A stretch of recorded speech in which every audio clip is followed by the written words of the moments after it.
அன்பார்ந்த எனதருமை யூடியூப் நேயர்களுக்கு வணக்கம்.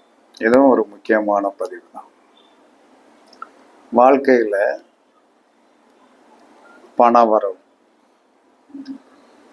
பணவரவுக்கு பலவிதமான மந்திரங்கள் எல்லோரும் உபயோகப்படுத்திட்டு தான் இருப்பீங்க. உபயோகப்படுத்தாமல் இருக்க மாட்டீங்க. ஒரு சீக்கிரமான ஒரு பணவரவு, அதாவது பலவிதமான உணவுகள் இருக்கிறது. பலவிதமான உணவுகள் இருக்கிறது. ஏதாவது ஒரு உணவைத்தான் நம்ம காலையில் சாப்பிட்றோம், மத்தியானம் ஒன்று சாப்பிட்றோம், நைட்டு ஒன்று சாப்பிட்றோம். இது ஒரு நமக்குன்னு வச்சுக்கிடுற உணவு தான்.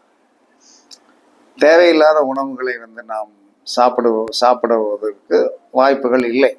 நம்மளுடைய இடங்களில் என்ன அந்த தானியங்கள் விற்கப்படுகிறதோ அதுதான் சாப்பிட்றோம். நமக்கு உடம்புக்கு ஒத்துக்கிட்டு தான் சாப்பிடும். அப்போ மந்திரங்களும் அது மாதிரி தான். இந்த மந்திரங்கள் என்பது என்ன சொன்னா, நமக்கு எது ஒத்து வருதோ அந்த மந்திரத்தை தான் சொல்லணும். நமக்கு ஒத்து வராத மந்திரத்தை நம்ம தேடி போய் சொல்ல வேண்டிய அவசியம் கிடையாது. நம்மளுடைய சோல், நம்மளுடைய உடம்புக்கு என்ன மாதிரியான தேவைகள் மந்திரங்கள் சித்திக்குமோ அந்த மந்திரத்தான் சொல்லணும். அப்போ பண வரவுக்கு ஒரு மனிதன் நித்தமும் ஒரு 108 தடவை சொல்ல வேண்டிய ஒரு அற்புதமான மந்திரம். உத்தாளக மகரிஷிக்கு ஜெய். உத்தாளக மகரிஷிக்கு ஜெய். சங்கர நாராயண கோமதி தாயே போற்றி. இதை ஒரு மனிதன் தினமும் 108 தடவை சொல்ல வேண்டும். உத்தாளக மகரிஷிக்கு ஜெய். உத்தாளக மகரிஷிக்கு ஜெய். சங்கர நாராயண கோமதி தாயே போற்றி. இந்த மந்திரத்தை எந்த ஒரு மனிதன் நித்தமும் 108 முறை சொல்லணும். நீங்கள் கண்டிப்பாக சொன்னீர்கள். இதை ரெகுலரா பிடிச்சுக்கிடுங்க. இதுக்கடுத்து இன்னொரு மந்திரம் எங்கேயாச்சும் கிடைச்சுன்னு என்ன சொன்னா அந்த மந்திரத்தை போய் பிடிக்கக்கூடாது. ஒன்றுதான். அப்ப அம்மா அப்பாவை எதுவும் மாற்ற முடியாது, குலதெய்வத்தை மாற்ற முடியாது. இந்த குருவை மட்டும் அடிக்கடி மாற்றுவான். என்ன காரணம்னா, உலகத்திலே இருக்கிறது என்ன ஏமாளி யார் தெரியுமா? குரு தான். இங்கிருந்து ஜாதத்தை கொண்டு வந்திருப்பான், நம்மகிட்ட தான் பார்த்துட்டு இருப்பான். அங்கே ஒரு சின்ன சிட்டை இருக்கும், அதில் பார்த்தோம்னா எங்கேயோ ஒரு இடத்துல பார்த்துருப்பான். ஏன்டா இங்கே திருப்பி வந்து நான் கேட்டோம்னா என்ன சொன்னான்னா, அவன் நெளிவான். ஏன்னாப்பா இங்கே ஒரு சிட்டை இருக்கு அப்படின்னா எங்கள் மாமியார் வாங்கிட்டு பார்த்தாங்க, மாமனார் வாங்கிட்டு போய் பார்த்தாங்க அப்படிம்பாங்க. இப்படி குருவை மாற்ற மாற்ற மாற்ற மாற்ற என்ன செய்யும்னா ஒண்ணுமே பண்ண முடியாது. அம்மா அப்பாவை விட குலதெய்வத்தை விட குருதான் சிறந்தவர் என்று சாஸ்திரம் சொல்லுகிறது, நான் சொல்லலை. அதனால என்ன சொல்லலாம்னா, பண வரவிற்கு உத்தாளக மகரிஷிக்கு ஜெய். உத்தாளக மகரிஷிக்கு ஜெய். சங்கர நாராயண கோமதி தாயே போற்றி என்று 108 முறை சொன்னீர்கள் என்று சொன்னால் கண்டிப்பாக உங்களுடைய வாழ்க்கையில் பண வரவு நன்றாக இருக்கும். இது ஒரு கணக்கு. அதற்கு அடுத்து என்ன சொன்னா, தொழில் சிறப்பாக ஓடணும்னா இதுல ஜாதகமே தேவையே கிடையாது. ஜாதகம் இல்லாதவன் நல்லா இருப்பான். ஜாதகம் இருக்கிறவன் பெரட்டி பெரட்டி பார்த்து என்ன சொல்றான்னா, நாளைக்கு நல்ல நாள் வந்துடுமா, இன்னைக்கு நல்ல நாள் வந்துடுமா, ஜோதிடக்கார்ட்ட போய் என்ன சொன்னான்னா உட்காந்து இன்னொரு 6 மாதத்துக்கு டைம் சரியில்லை, அப்புறம் பார்த்துக்கலாம், அதுக்கடுத்து பார்ப்போம், இப்படியே சொல்லி சொல்லி கடைசி வரை முடிவுரை இல்லாத ஜோதிடமாகத்தான் போய்கொண்டிருக்கிறது. முடிவுரையான ஜோதிடம் இருக்கிறது, அதை ஏற்றுக்கொள்ள போவதற்கு மனசு தயங்குது. என்ன காரணம்னா, மாறிவிடுமா, மாறாது, உனக்கு எழுதப்பட்டு விட்டது, இன்ன நட்சத்திரத்தில் போய் பிறந்தால் இன்னதான் கர்மா என்று எழுதப்பட்டு விட்டது, அதுதான் நடந்து கொண்டிருக்கிறது. ஒரு அம்மா இன்னைக்கு சென்னையில இருந்து ஜாதகம் பார்க்குது. புரட்டாதி நட்சத்திரத்தில் போய் பிறந்தால், புரட்டாதி நட்சத்திரத்தில் போய் பிறந்தால் செவ்வாய் தான் ஏன் பிரச்சனை. செவ்வாய்னா என்னது? மங்களம் தான் பிரச்சனை, கல்யாணம் தான் பிரச்சனை. அந்த கல்யாணம் தான் பிரச்சனை அப்படின்னா என்ன சொன்னா, இது தெரிஞ்சு போச்சு. இதுக்குள்ளதான் நீ என்ன சம்பாதிச்சாலும் போனாலும் என்ன சொல்ல, உன் கல்யாண வாழ்க்கையில் பெரிதான சிறப்புகள் வருவதற்குண்டான வாய்ப்புகள் கம்மி. அப்ப நீ என்ன செய்யணும்? புரட்டாதி நட்சத்திரத்தில் போய் பிறந்தவன் மங்கள தோஷம் உடையது.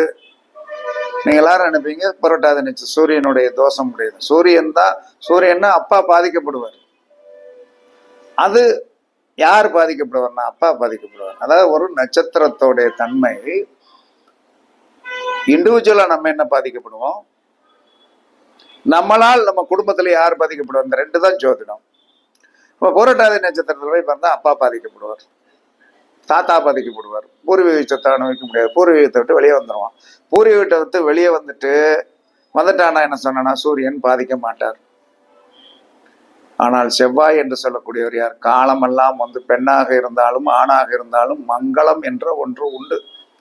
அந்த மங்களம் என்ன சொல்றான்னா பிரச்சனைக்குரியதாக இருக்கும். இதை நம்ம என்ன சொல்றான்னா சரி பண்ணி நமக்கு ஏத்த மாதிரி தோதாக செயல்பட வச்சுக்கிடணும். அதுதான் நம்மளுடைய கர்மா. இது தெரியாம என்ன சொல்றான்னா பெரிய இடத்துல பொண்ணு கிடைக்கும், இல்லைன்னா பெரிய இடத்துல மாப்பிள்ளை கிடைக்கும். ஏன்னா உங்களை போட்டு அடிச்சு வெளுத்துறதுக்கு என்ன சொல்றான்னா அவன் எப்பயுமே தேவையில்லாததான் கொடுப்பான், தேவையானதை கொடுக்க மாட்டான். அவன் ஊழ்வினை அனுபவிக்க முடியும். அப்ப புரட்டாதி நட்சத்திரத்தில் யார் பிறந்தாலும் பெண்ணாக இருந்தாலும் ஆனாங்கன்னு முதல்ல நல்ல உத்தியோகத்துக்கு போயிருங்க. ஏன்னா ஜீவன கர்மாவை சரி பண்ணிக்கிடணும் முதல்ல. அதுக்கடுத்து மங்களம் தான். அந்த மங்களத்தை என்ன செய்யறான்னா சீக்கிரமாக வீடு கட்ட முடியாது. மங்களம்னா என்னது, செவ்வாய்னா சீக்கிரமாக வீடு கட்ட முடியாது. வீடு கட்டினாலும் என்ன சொல்றான்னா அதுல நிம்மதியா இருக்க முடியாது, இப்படியெல்லாம் இருக்கும். அப்ப என்ன சொல்றான்னா அந்த கல்யாணம் முடிச்ச பிறகு அந்த வீடு வாங்கினாலும் நிலம் வாங்கினாலும் ஆணாக இருந்தால் பெண்ணுக்கு பேருக்குவாங்க, பெண்ணாக இருந்தால் ஆணு பேருக்குவாங்க. வாங்கினீங்கன்னா நீங்க தப்பிச்சிருவீங்க. இப்படி ஒரு கணக்கு இருக்கு. இதெல்லாம் கணக்கு. இந்த மாதிரி நிறைய கணக்குகள் இருக்கு. ஏன்னா ஒரு வீடியோவில் என்ன சொல்ற பணம் அப்படின்னு சொல்லிட்டு தொழில் அப்படின்னு சொல்லிட்டு ஊடால இந்த சொருகுகள் அப்படின்னு நினைக்காதீங்க. இதுவும் ஜோதிடம் தான், தெரிஞ்சுக்கிடுங்க அப்படிங்கிறதுக்காக. அதனால தொழில் சிறப்பாக ஓட ஜாதகமே இல்லாமல் இருந்தாலும் சரிதான், ஜாதகம் இருக்கிறவர்களாக இருந்தாலும் சரிதான், ஏதாவது ஒரு கோவில், ஒரு பிள்ளையார் கோயிலோ ஒரு அம்மன் கோயிலோ ஏதாவது ஒரு கோயில் பூசாரியை பழக்கம் வச்சுக்கிட்டு அவர் காலையில் எப்படியும் போய் வந்தேன்னு சொன்னா ஒரு 8 மணிக்குள்ளேயோ 7 மணிக்குள்ளேயோ திறப்பார். திறக்க போகும்போது என்ன சொல்றான்னா முதல் நாள் போட்ட மாலையை கலட்டுவாரு. முதல் நாள் காட்டுவார். போனவொடனே என்ன சொல்றான்னா ஒரு 20 ரூபாயோ 50 ரூபாய் கையில கொடுத்துருங்க, இந்தாங்க சாமியை வச்சுக்கிடுங்க அப்படின்னோடனே என்னையா அந்த மாலையை என் கையில கொடுங்க அப்படின்னு கேளுங்க, கொடுத்துருவார். அவர் தூர போடுறதுதான், அவர் தூர போடுறாரு. தூர போடுற மாலைக்கு 50 ரூபா கொடுத்தாச்சுன்னா அவர் சந்தோஷப்படுவார். அப்ப அந்த மாலையை வாங்கி நல்ல சுத்தமான தண்ணீர் கொண்டு என்ன சொன்னாலும் போட்டுருங்க, தொழில் சிறப்பாக ஓடும். இதை யாராவது ரெகுலரா செஞ்சீங்கன்னா முதல் நாள் கோவிலில் கடவுளுக்கு சாதப்பட்ட மாலையை மறுநாள் நாம் அந்த மாலையை களைந்து எடுத்து என்ன சொல்றான்னா அந்த பூசாரிகள் அல்லது பிராமணர்கள் இது பண்ண போகும்போது நீங்கள் என்ன செய்யணும் அப்படின்னா அதை வாங்கி நல்லா என்ன சொன்னாலும் உங்க ஊர்ல ஏதோ ஒரு கிணறு இருந்தாலும் சரிதான், இல்லைன்னா ஒரு குளம் இருந்தாலும் சரிதான், அதுல கண்டிப்பா போய் போடுங்க, உங்களுடைய தொழில் சிறப்பாக ஓடும். இது ஒரு பாயிண்ட். ரெண்டாவது, எப்பெல்லாம் ரோகிணி நட்சத்திரம் வருதோ, மாசம் மாசம் ஒரு நட்சத்திரம் ரோகிணி நட்சத்திரம் வரும். அந்த ரோகிணி நட்சத்திரம் வரும் நாள் அடுத்தடுத்து பிள்ளையார், இங்கிட்ட ஒரு பிள்ளையார் கோயில் இருக்கும், இங்கிட்ட ஒரு பிள்ளையார் கோயில் இருக்கும், அடுத்தடுத்து இருக்கிற பிள்ளையார் கோயிலை பார்த்துடுங்க. பக்கத்துல எங்க ஊர்ல எல்லாம் இருக்குது. மற்ற ஊர்ல ரெட்டப்பிள்ளையார் கோயில் அப்படிங்கிறது இருக்குது. அந்த ரெட்டப்பிள்ளையார் எங்க இருக்கிறதோ அதை தேடி போங்க. போய் என்ன சொல்றான்னா தேங்காய் வாங்கிட்டு போங்க, 2 தேங்காய் வாங்கிட்டு போங்க. இந்த பிள்ளையார் கொண்டு அந்த பிள்ளையார் கொண்டு அழகா செதற்காய் நல்லா நீட்டா உடைச்சிருங்க. செதற்காய் உடைச்சு ரோகிணி நட்சத்திரத்தன்னைக்கு, ரோகிணி நட்சத்திரத்திற்கு அன்னைக்கு இரட்டை பிள்ளையார் கோவிலுக்கு என்ன சொன்னான்னா 2 தேங்காய் விடலை ஓடும்போது தொழில் சிறப்பாக ஓடும். அதற்கடுத்து வாடிக்கையாளர்கள் என்ன சொன்னா அதிகமா வரணும்.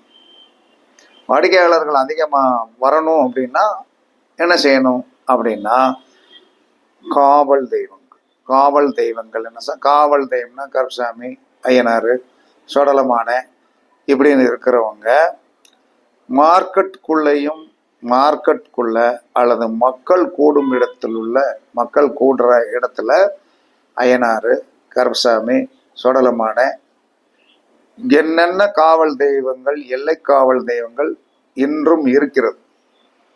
அந்த இடத்திற்கு போய் உள்ள கடவுளை ஒரு மாலை போட்டு நீங்க வணங்கிட்டு வந்தீங்கன்னா அந்த மார்க்கெட்ல எவ்வளவு காய்கறி வாங்குவதற்கும் எவ்வளவு மக்கள் கூட்டம் வருகிறதோ அந்த ரெஃப்ளெக்ஷன் உங்களுடைய சுயதொழில் பார்க்குறவங்களுடைய அலுவலகத்தில் கண்டிப்பாக இருக்கும். அந்த சுயதொழில் பார்க்குற அலுவலகத்தில் அப்படி கூட்டம் வந்துடும். இதெல்லாம் நீங்கள் தேடி தேடி போய் சுயதொழில் வச்சிருக்கிறவங்க நீங்கள் செய்து கொண்டால்தான் வாழ்க்கையில் பெருத்த முன்னேற்றத்தை அடைய முடியுமே தவிர இல்லைன்னா முடியாது, ஒன்றுமே பண்ண முடியாது. அப்போ பணம் வருவதற்கு, அதற்கடுத்து என்ன சொல்லலாம்னா தொழில் சிறப்பாக ஓடுவதற்கு இதெல்லாம் நீங்கள் என்ன சொல்லலாம்னா செயல்படுத்தி கொண்டீர்கள் என்று சொன்னால், செயல்படுத்தினால் இதை உங்களுக்கு தெரிந்த 2 விதமான முறைகளை நீங்கள் கிடைச்சி. ஒன்று பணம் வரணும், தொழில் நல்லா வரும். பணம் வரணும், தொழில் நல்லா வரும். இதுக்கு உண்டான என்ன சொல்றான்னா முறைகளை நீங்கள் ஏதாவது உங்களுக்கு பிடித்தமானது, உங்களுக்கு பிடித்தமான உணவை தான் நீங்கள் சாப்பிட்றீங்க, உங்களுக்கு பிடித்தமான தெய்வத்தை தான் நீங்கள் என்ன சொல்லணும் கும்பிட முடியும். அதுதான் உங்க ஜாதக ரீதியாக ஒர்க் அவுட் ஆகும். இப்படி நீங்கள் பல மரம் பார்த்த தச்சன் ஒரு மரத்திலும் வேலை பார்க்க மாட்டான் என்று சாஸ்திரம் இருக்கிறது. ஆனால் நீங்கள் என்ன செய்யணும், ஒரு மந்திரம் பணத்திற்கு, ஒரு கோவில் தொழிலுக்கு, இதை என்று கடைபிடிக்கிறீர்களோ அன்று நீங்க முன்னேற்ற பாதையின் முதல் படியில் அடியெடுத்து வைத்து விட்டீர்கள். இன்று ஒன்று செய்கிறீர்கள், நாளை ஒன்று செய்கிறீர்கள். யூடியூப்பை பார்த்து பார்த்து பார்த்து பார்த்து பார்த்து எவ்வளவு கருத்துக்களை அறிவுபூர்வமாக ஏற்றுக்கொள்ளுங்கள். அது அறிவு தான், இல்லைன்னு சொல்லலை. அந்த அறிவை ஏற்றுக்கொள்ளுங்கள். அது நமக்கு ஒர்க் அவுட் ஆகணும்ல. நமக்கு ஒர்க் அவுட் ஆகுதான், ஒர்க் அவுட் ஆகிறத நம்ம பார்ப்போம். எத்தனை பொண்ணு பார்த்தோம் கல்யாணத்திற்கு, ஆனால் கிடைச்சது நம்ம நினைச்சதா கிடைச்சது? நம்ம நினைச்சது கிடைக்காது. ஆனால் அதை வச்சுதான் வாழ்ந்துட்டு இருக்கோம். இதுதான் எல்லோருடைய வாழ்க்கை என்று கூறி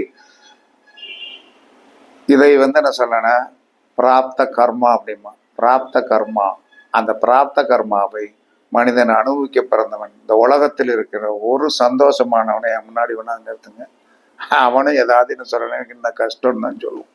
அப்ப எல்லா மனிதருமே பிறப்பால் கர்ம வினையை அனுபவித்து கொண்டிருக்கிறார்கள். இன்னொரு வீடியோவில் அழகான நீங்கள் என்ன கர்மாவை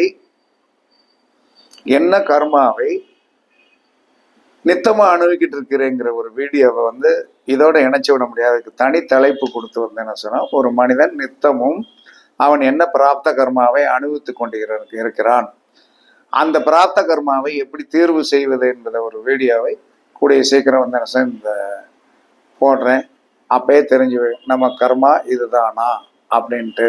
இந்த மாதிரி எல்லாம் ஜோதிடத்தில் இருக்க நிறைய இருக்குது. நிறைய கருத்துக்களை கொடுக்கலாம், அறிவுபூர்வமான கருத்துக்களை கொடுக்கலாம் என்று கூறி கண்டிப்பாக பணவரவிற்கு உண்டான மந்திரத்தையும் தொழிலுக்குண்டான எந்த தெய்வங்களை எப்படி பிடிக்க வேண்டும் என்று சொல்லக்கூடிய விவரங்களும் சொல்லப்பட்டு விட்டது. பரிசித்து பாருங்கள். எல்லோரும் வெற்றி பெற வாழ்த்துக்கள் கூறி உங்களிடமிருந்து விடைபெறுவது சிப்பிப்பாறை ஜோதிடர் சாதி ராகவன் ஜெயபாலாஜி. சுகமே சொல்க, சுகமே சொல்க. வாழ்க வளமுடன், வாழ்க வளமுடன். வணக்கம், வணக்கம்.